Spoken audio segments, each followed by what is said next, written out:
Hey guys, welcome back to incognito investor.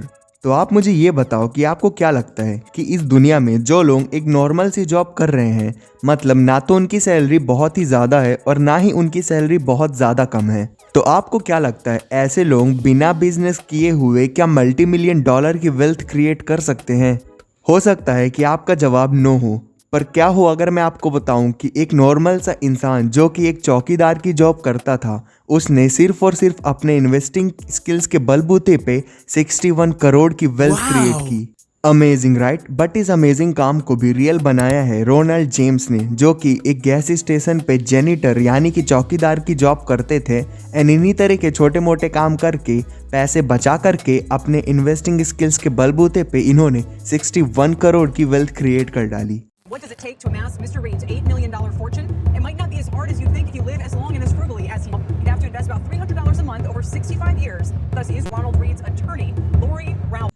जब Johnson and Johnson and PNG company अपनी starting phase में थी, Ronald ने तब इन कंपनीज में इन्वेस्ट किया था एंड फिर कभी भी इनके शेयर्स को सेल ही नहीं किया। इनफैक्ट 1960s के टाइम पे जब एक काफ़ी बड़ा स्टॉक मार्केट क्रैश चल रहा था, उस टाइम पे भी रोनाल्ड ने अपने शेयर्स को सेल नहीं किया एंड इस चीज़ का रिजल्ट भी रोनाल्ड को मिला। 92 ईयर्स की एज में रोनाल्ड के पास $8 मिलियन से भी ज़्यादा की वेल्थ हो गई थी। अब वैसे तो रोनाल्ड की कहानी भी उन सैकड़ों कहानियों में से है जिसमें एक कॉमन पीपल ने स्टॉक मार्केट से मल्टी मिलियन डॉलर की वेल्थ क्रिएट की, पर यहाँ पे ध्यान देने वाली बात यह है कि आप इस स्टोरी से काफ़ी सारी चीज़ें सीख सकते हैं, जैसे कि पेशेंस। अगर आपको स्टॉक मार्केट से वेल्थ क्रिएट करनी है तो हमेशा आपको लॉन्ग टर्म पर्सपेक्टिव से सोचना होगा एंड पेशेंस रखना होगा। जैसे कि अभी के टाइम पे काफ़ी सारे लोग इस डर पे हैं कि बढ़ते हुए इन्फ्लेशन के कारण कहीं रिसेशन ना स्टार्ट हो जाए, पर अगर आप लॉन्ग टर्म पर्सपेक्टिव से चीज़ों को सोचते हैं तब आपको ये चीज़ें उतना इफेक्ट करेंगी ही नहीं। फॉर एग्जाम्पल, आप ये स्क्रीनशॉट देखिए। इस आर्टिकल में काफ़ी सारे उन डिप्रेशंस के बारे में बताया गया है जिनके बारे में आपको पता भी नहीं होगा, और इन क्रैशेस में से सबसे बड़ा क्रैश था द ग्रेट डिप्रेशन। ये क्रैश इतना बड़ा था कि इस क्रैश के कई सालों बाद तक भी लोगों के पास खाने तक के पैसे नहीं बचे थे। इस क्रैश से ना सिर्फ स्टॉक मार्केट इन्वेस्टर बल्कि वो आदमी भी इफेक्ट हुआ जिसे स्टॉक मार्केट का एस भी नहीं पता था। लोगों ने अपने सारे स्टॉक ये समझ के सेल कर दिए कि स्टॉक मार्केट का साथ बस यहीं तक था, बट हुआ क्या ये हम सबको पता है।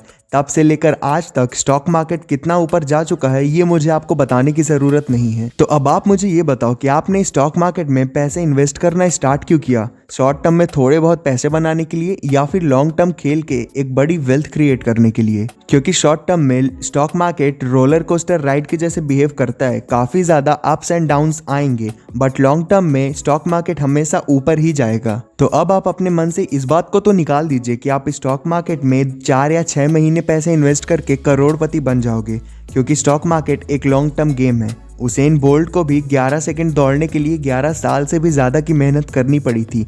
एंड इससे रिलेटेड एक बहुत ही प्यारा कोट है, short time success is fake, great things take time to build. And जैसा कि आपने अभी रोनाल्ड की एग्जांपल से समझा कि ज़रूरी नहीं है कि अगर आपको वेल्थ क्रिएट करनी है तो आप पहले से ही बहुत ज़्यादा पैसे हों, बस आपको अपनी इन्वेस्टिंग स्किल और फाइनेंशियल एजुकेशन पे थोड़ा सा ध्यान देने की ज़रूरत है, फिर आप अपने सैलरी से भी एक वेल्थ क्रिएट कर सकते हैं। So as I promised you in the video title, अब हम जानेंगे कि आप अपने सैलरी से अमीर कैसे बन सकते हैं। तो इस चीज़ को समझने के लिए आपको मैं एक एग्जांपल देता हूँ। तो इमेजिन करो आप एक प्राइवेट जॉब करते हो एंड आपकी मंथली सैलरी है 30,000 रुपीज़। तो अब कंडीशन ये है कि आप ये जॉब 3 सालों से कर रहे हो, बट इन 3 सालों में आपने 1 रुपये भी सेव नहीं किया है, क्योंकि आप अपना सारा पैसा अपने दोस्तों के साथ पार्टीज़ में उड़ा चुके हो। बट अब क्योंकि आपको रियलाइज़ हो रहा है कि अपने रिटायरमेंट के लिए और अपने फ्यूचर को सिक्योर करने के लिए आपके पास फंड होना ज़रूरी है, इसलिए अब आप भी इन्वेस्टिंग करने को सोचते हो। बट यहाँ पे भी एक प्रॉब्लम है कि आपकी फाइनेंशियल नॉलेज उतनी अच्छी नहीं है, इसलिए आप ज़्यादा टेक्निकल नॉलेज नहीं रखते स्टॉक मार्केट की। इसीलिए अब आप डिसाइड करते हो कि आप हर महीने अपने सैलरी से 5,000 रुपये बचा करके उससे SIP करोगे। अब ये SIP क्या होता है एंड इसका मैजिक कैसे काम करता है, इसके ऊपर मैंने पहले ही 2 वीडियोस काफ़ी डिटेल में बना चुका है, इसलिए इसका लिंक आपको ऊपर आई बटन में मिल जाएगा। तो अब एग्जाम्पल में वापस चलते हैं एंड अब आप डिसाइड करते हो कि आप हर महीने 5,000 रुपये की SIP करोगे एंड हर साल इस अमाउंट को आप 10% से बढ़ा दोगे।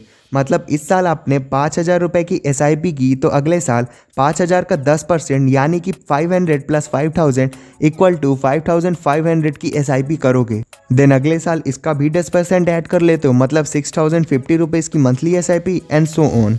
तो अब इस इन्वेस्टिंग प्लान के रेडी हो जाने के बाद आप अपनी पूरी डिटर्मिनेशन से इन्वेस्टिंग स्टार्ट कर देते हो, पर इस बीच आपको काफ़ी सारी दिक्कतें भी आती है, जैसे कि आपके दोस्त आपका ये कह के मजाक उड़ाते हैं कि क्या तू ये थोड़े बहुत पैसे जोड़ रहा है, इससे कुछ नहीं होगा। 50-60 साल की एज में अगर तेरे पास 30-40 लाख रुपए आ भी जाते हैं तो क्या होगा। पर आपका मन नहीं डोलता और आप पूरे डिटर्मिनेशन के साथ इन्वेस्टिंग चालू रखते हो एंड आप अपने अगले 30 साल तक पैसे इन्वेस्ट करते रहते हो। अब आपने ये SIP कहाँ पे की ये तो मैं वीडियो में आगे बताऊंगा।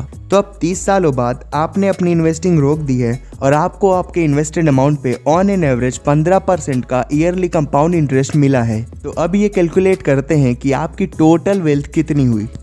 तो इस काम को करने के लिए आप किसी भी SIP कैलकुलेटर का यूज़ कर सकते हैं, जैसे कि मैं इस कैलकुलेटर का यूज़ कर रहा हूँ। तो इन्वेस्टेड अमाउंट के सेक्शन पे मैंने 5000 रुपये एंटर कर दिए हैं एंड हर साल हम इसमें 10% रुपये बढ़ाएंगे एंड हमारा ईयरली एक्सपेक्टेड रिटर्न रहेगा 15% और हमारा टाइम पीरियड है 30 साल। तो अगर आप ऐसा 30 साल तक करते हो तो आपका टोटल इन्वेस्टेड अमाउंट होगा 98.7 लाख रुपए और आपका टोटल कंपाउंडेड वेल्थ होगी 6.59 करोड़ रुपए। और ये है इन्वेस्टिंग का मैजिक कि आपके पास आपके रिटायरमेंट के टाइम पे 6.59 करोड़ की वेल्थ होगी। एंड अगर आप ये नहीं चाहते कि आप हर साल इस 5000 को 10% रुपए से बढ़ाएं, तब आपका 30 साल बाद टोटल इन्वेस्टेड अमाउंट होगा 18 लाख, पर आपकी टोटल कंपाउंडेड वेल्थ होगी 3.5 करोड़ से भी ज़्यादा। एंड ये है कंपाउंडिंग का असली मैजिक। और अगर आपको 30 साल बहुत लंबा टाइम पीरियड लग रहा है तो आप इसे अपने हिसाब से घटा भी सकते हैं, जैसे कि 10 साल, 15 साल या फिर 20 साल। बस इसके अकॉर्डिंग आपको अपनी SIP की लिमिट थोड़ी सी बढ़ानी होगी, यानी कि 5 की जगह 7 या फिर 10,000 per month.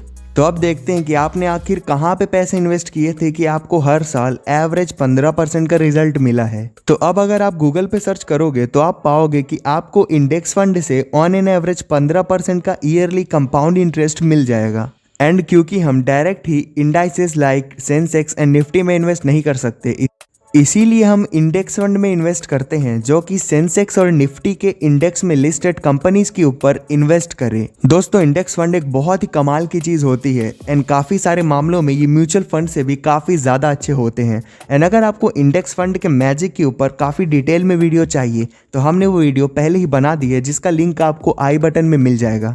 So guys, that was all about the video. आशा करता हूँ कि आपको वीडियो पसंद आई होगी एंड होप करता हूँ कि आप भी अपने फ्यूचर को सिक्योर करने के लिए जल्दी से जल्दी इन्वेस्टमेंट स्टार्ट कर दें। आपका वैल्यूएबल टाइम देने के लिए थैंक यू। मिलते हैं आपसे अगले वीडियो में, तब तक के लिए जय हिंद।